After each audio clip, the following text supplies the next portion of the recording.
Hello, I'm Sebastian. Welcome to 9R Trees podcast. Today, I will summarize and review the book.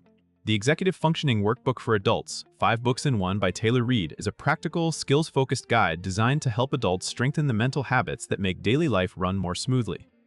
Executive functioning is a broad set of abilities that includes planning, prioritizing, starting tasks, sustaining attention, regulating emotions, remembering details, and following through. When these skills are weak or overwhelmed, people often experience procrastination, scattered focus, missed deadlines, and chronic stress, even when they are highly capable. This workbook-style collection positions executive functioning as learnable rather than fixed, offering simplified frameworks, step-by-step strategies, and exercises meant to translate insight into action. Across its productivity and focus themes, the book centers on building routines that reduce friction, using structure to protect attention, and creating systems that support consistency. It aims to be approachable for busy adults who want clear guidance without jargon, whether they struggle with distractibility, burnout, or the feeling that life is harder to manage than it should be. I will give you key takeaways from this book. Firstly, understanding executive functioning and identifying your friction points. A core theme of the book is making executive functioning feel concrete and workable.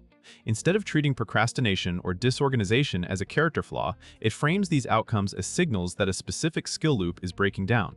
That loop can involve task initiation, working memory, time estimation, prioritization, or emotional regulation. By breaking executive functioning into recognizable components, readers can move from vague self-criticism to targeted problem-solving. The workbook approach encourages noticing patterns such as starting strong but fading, avoiding tasks with unclear steps, underestimating how long things take, or getting derailed by notifications and interruptions. The value of this topic is diagnostic clarity. When you can name the problem accurately, you can choose the right tool. For example, if your issue is working memory, you need external capture systems, not more motivation. If your issue is time blindness, you need time anchors, timers, and realistic planning. If your issue is emotional avoidance, you need strategies to lower threat and increase safety around hard tasks. This foundational mapping helps readers pick strategies that fit their daily reality and stop relying on willpower alone. Secondly, beating procrastination with momentum-based task initiation. The book emphasizes that procrastination often has less to do with laziness and more to do with the difficulty of starting, especially when a task feels ambiguous, boring, or emotionally loaded. A practical response is to design easier on-ramps into action. This topic focuses on reducing the activation energy required to begin by making tasks smaller, clearer, and immediately doable. Readers are guided to define the next physical action, set brief starter sessions, and use structured commitments that make starting less intimidating. Momentum-based methods typically prioritize beginning over perfect planning because early progress creates feedback that clarifies what to do next. Another key angle is separating the planning phase from the doing phase so the brain is not trying to solve everything at once. When initiation is the bottleneck, techniques like micro-steps, short-timed work intervals, and pre-decision rules can help. The workbook style encourages experimenting and tracking what works, since some people respond best to time limits, others to environmental cues, and others to accountability. The broader benefit is learning to treat action as a process you can engineer, turning inconsistent bursts of effort into repeatable systems that reduce delay and build confidence. Thirdly, improving focus by controlling attention, environment, and distractions. Sustained attention is rarely just a personal trait. It is heavily shaped by surroundings, device design, and mental load. The book highlights focus as a skill supported by structure, not a constant state you either have or do not have. This topic centers on setting up conditions where attention is more likely to stay on track. That often means clarifying the single target for a work session, removing competing stimuli, and making it harder to slip into automatic distraction. Practical strategies can include organizing a dedicated workspace, using notification boundaries, batching communication, and creating start and stop rituals that signal what you are doing now. It also addresses the internal side of distraction, such as racing thoughts, anxiety, or boredom, by encouraging simple planning tools that keep the brain from holding too much in working memory. When focus breaks, recovery matters. Techniques such as quick resets, brief movement breaks, and returning to a written next step can reduce the cost of interruptions. The overall message is empowering.